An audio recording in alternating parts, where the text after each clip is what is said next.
Hello, good morning. আমি টিনা। আমার নতুন একটি ভিডিওতে তোমাদেরকে অনেক স্বাগত। তো চলো ভিডিওটা স্টার্ট করা যাক। আজ সকালবেলায় দিনটি শুরু হয়েছিল 1 কাপ চা দিয়ে। যদিও আমি প্রতিদিন 1 কাপ চা দিয়ে দিনটি শুরু করি, তার আগেও অনেক কাজ থাকে, সেগুলো করে চা খাই। তো তারপরে চাটা খেয়ে আমি এখানে সোজা চলেছিলাম রান্নার জন্য। আজকে শনিবার ছিল, তো সেই কারণে আমি রান্না করছিলাম এখানে সয়াবিন আর পালংয়ের সবজি। যদিও ভেবেছিলাম যে আজকে একটা নিরামিষ তরকারি করবো আর ডাল করব, কিন্তু পরে মতামত চেঞ্জ হয়ে যায়। মানুষের মন বলা খুব মুশকিল, কখন কার মত চেঞ্জ হয়ে যায়। তো তারপরে ভাবলাম যে চলো সয়াবিন করা যাক আর পালংয়ের সবজিটা মানে পালং শাকটা করা যাক। তো যেমন কথা তেমন কাজ, সেখানে আমি কড়াই বসিয়ে দিয়েছি। ফার্স্ট আমি এখানে পালং শাকটা করে নেব, তারপরে দেন তরকারিটা করব। তো তারপরে কড়াইটা বসিয়ে দিয়েছি আর সেখানে আমি পরিমাণ মতন কিছু তেল দিয়েছি আর এখানে দেবো 5 ফোড়ন। আর আজকে আমি ভেবেছিলাম একটু শর্টকাটে রান্না করব বলতে গিয়ে একবার আমি ডালের বড়িগুলো ভাজতে ভুলে গেছি। তো তারপরে কি করব, তার আগে ফোড়ন দিয়ে দিয়েছিলাম। তো সেই কারণে আমি পরে ফোড়নের পরে ডালের বড়িগুলো ভেজে নিয়ে তারপরে পালং শাক আর বেগুনটাও ভেজে নিয়ে একবার যেভাবে আর কি করি তারপরে। তো এখানে আমি আর রেসিপিটা শেয়ার করছি না, তো তোমরা দেখতেই পাবে কেমনভাবে করছি। আর জানো তো, এই শনিবার আর রবিবার আসলে না আমার জীবনে অনেক অনেক অনেক অনেক প্রবলেম চলে আসছে। মানে অনেকে হয় না যে শনিবার রবিবার একটু ছুটি থাকে, কিন্তু না, আমার আবার সেরকম উল্টোটা। আমার শনিবার রবিবার একটু ভেজালটা একটু বেশিই থাকে। সেই কারণে আমার তাড়াহুড়ো করে অনেক কাজকর্ম করতে লাগে। ভাবি যে শনিবার রবিবারটা আমিও হয়তো একটু ছুটি পাবো, কিন্তু তারপর আর পাই না। তারপরে অনেক ভেজাল নিয়ে তারপর কাজকর্ম করতে লাগে, অনেক তাড়াহুড়োর মধ্যে কাজ করতে লাগে। আর তার মধ্যে যদি ঘুম থেকে উঠতে দেরি হয় তাহলে তো আর কোনো কথাই নেই।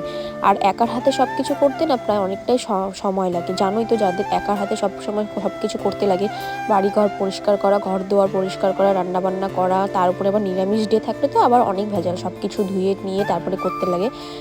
তো সেরকমই আমারও ব্যাপারটা, একা যেহেতু করি সেহেতু আমার অনেক অনেক অনেক অনেক ভেজাল হয়। সেটা আর বলে বোঝানোর মতন না। আশা করি যাদের একা সংসার তারা সবাই বুঝতে পারবে।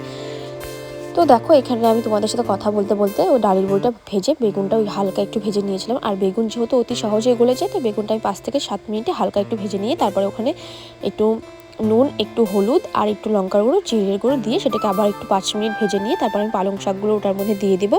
তারপরে কিছুক্ষণ ভাজা ঠাজা হয়ে গেলে পালং শাকের থেকে একটু জল ছাড়বে, তো তার জল ছেড়ে তারপরে আমি পালং শাকটা একটুখানি ফুটিয়ে নিয়ে নামিয়ে দেবো।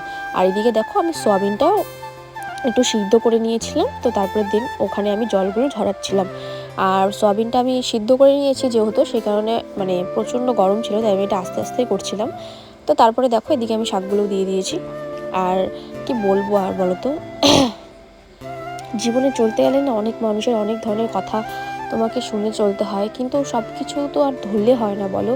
আমার জীবনেও না এরকম অনেক অনেক অনেক নেগেটিভ মানুষ আছে আর কি।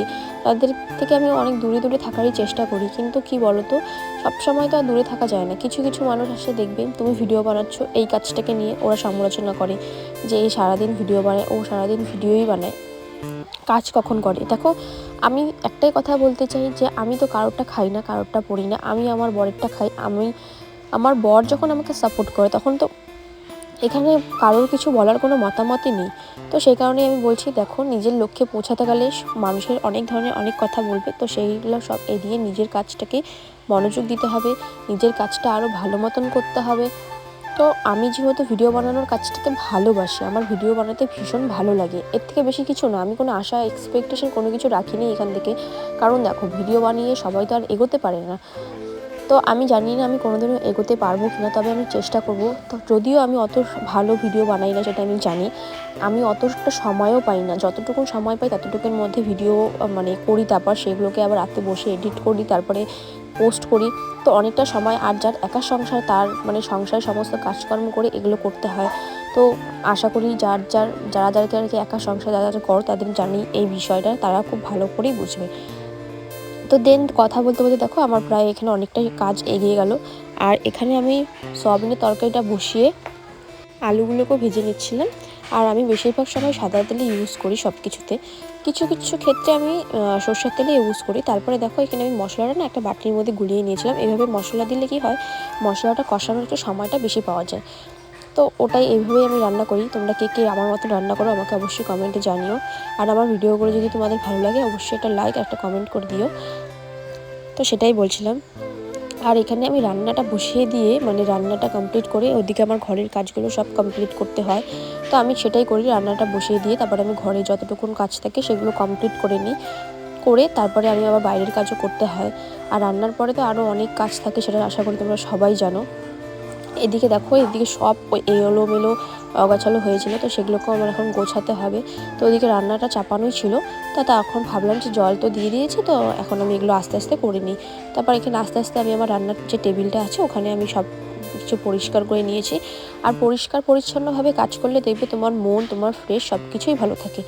তো সেটাই বললাম। আর আমি যেহেতু আমার অনেকটা সময় লাগে কাজ করতে, কিন্তু আমি পরিষ্কার পরিচ্ছন্নভাবে করতেই ভালোবাসি। সময় লাগুক, তাতে আমার কোনো অসুবিধা নেই, কিন্তু আমি পরিষ্কারভাবে কাজ করব সেটাই আমার কাছে বেশি ইম্পর্টেন্ট। তো তারপরে দেখো, এদিকে রান্নাটা চাপিয়ে দিয়ে আমি এদিকে সোজা চলেছিলাম বিছানাটা তুলতে।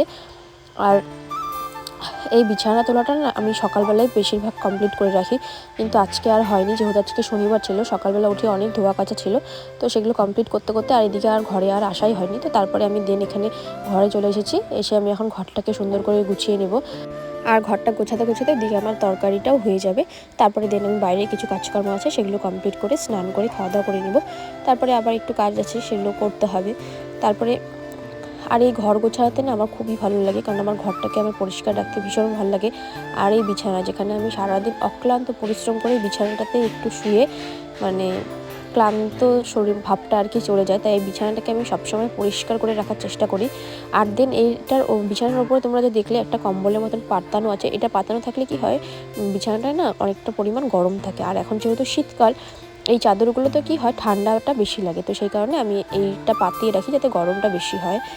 তো এদিকে মশারিটাও ভাঁজ করা হয়ে গেছিলো। তারপর দেখো, ওখানে আমি ওকে একটু ড্রেসটা ঠিক করে দিচ্ছিলাম। তারপর এগুলো সব গুছিয়ে টুছিয়ে আমি সোজা চলে গেছিলাম রান্নার পর যেসব থালা বাসনগুলো বের হয় সেগুলো ধুতে চলে গেছিলাম। আর এখানে কিছু জামা কাপড় ছিল, সেগুলোও গুছিয়ে নিয়েছিলাম। তারপরে দেখো, এক এক করতে করতে আমার সমস্ত কাজই আমি প্রায় আস্তে আস্তে কমপ্লিট করে নিয়েছি। এদিকে আমার বাসনগুলোও ধোয়া হয়ে গেছিলো। তারপর স্নান করে খাওয়া দাওয়া করে আমি একদম সোজা চলে গেছিলাম ভাইকে গাড়িটির থেকে আনতে। আর একটা কুল খেতে খেতে যাচ্ছিলাম। জাস্ট অসম্ভব ভালো লাগে এই ঠান্ডার দিনে কুল বা টক জাতীয় কোনো কিছু খেতে। তারপরে দেখো, আমি সোজা চলে গেছি ভাইকে দুপুরে ক্যারাটিতে দিয়ে এসেছিলাম। তো এখন প্রায় সন্ধ্যার আগে আগে তো আমি ওকে আনতে যাচ্ছিলাম, আর একটা কুল খেতে খেতে যাচ্ছিলাম। তো তারপরে এখানে ভিডিওটা শেষ করছি আজকের মতন। টাটা। আমার ভিডিওটা যদি তোমাদের ভালো লাগে, অবশ্যই একটা লাইক, একটা কমেন্ট, একটা শেয়ার করে দিও। টাটা।